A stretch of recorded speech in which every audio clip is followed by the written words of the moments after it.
Let's we discuss the atropine sulphate. अगर आपके पास कोई पेशेंट आता है जिसके अंदर ऑर्गेनोफॉस्फेट पॉइजनिंग हो गई है, ऑर्गेनोफॉस्फेट यानी कि जो पॉइजन होते हैं ना, इंसेक्टिसाइड पेस्टिसाइड, उनकी पॉइजनिंग हो गई है, उस केस के अंदर एट्रोपिन सल्फेट एक वरदान का काम करता है। It is a drug of choice, antidote होता है ऑर्गेनोफॉस्फेट का, और उसके अंदर बहुत अच्छा रिजल्ट आएगा।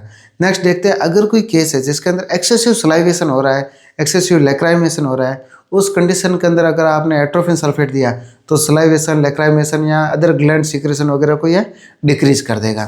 नेक्स्ट देखते हैं, अगर कोई केस है जिसके अंदर रेस्पिरेशन डिस्ट्रेस हो रहा है, रेस्पिरेशन में प्रॉब्लम आ रही है, ब्रोंकोस्पाज्म हो चुका है, उसके अंदर आप एट्रोपिन सल्फेट दोगे तो ये ब्रोंको डायलेट करेगा और रेस्पिरेशन को सही कर देगा। नेक्स्ट देखते हैं, अगर कोई केस है जिसके अंदर ब्रेडिकार्डिया हो रहा है, हार्ट रेट डिक्रीज हो रही है, उस केस में अगर आपने एट्रोपिन सल्फेट दिया तो ये ट्रैकीकार्डिया करेगा, हार्ट रेट को बढ़ाएगा। नेक्स्ट केस देखते हैं, अगर कोई पेशेंट है जिसके अंदर डायरिया हो रहा है तो आप उसमें एट्रोपिन सल्फेट दोगे तो वो इंटेस्टाइनल पेरिस्टाल्सिस मूवमेंट को डिक्रीज करेगा और डायरिया भी कम हो जाएगा।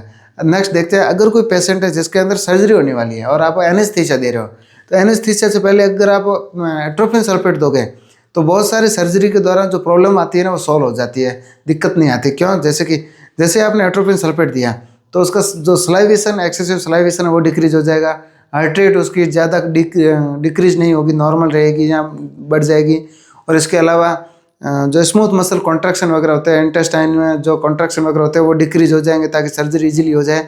इसके अलावा ब्रोंको डायलेट कर देगा ताकि रेस्पिरेशन भी सही चलता रहे। इसके अलावा एट्रोपिन सल्फेट के और भी है, जैसे कि आपको आई एग्जामाइन करनी है, आँख को आपको एग्जामाइन करना है, तो उस केस में अगर आपने एट्रोपिन सल्फेट यूज़ किया तो ये प्यूपिल को डायलेट कर देगा, माइड्रासिस कर देगा। Thank you.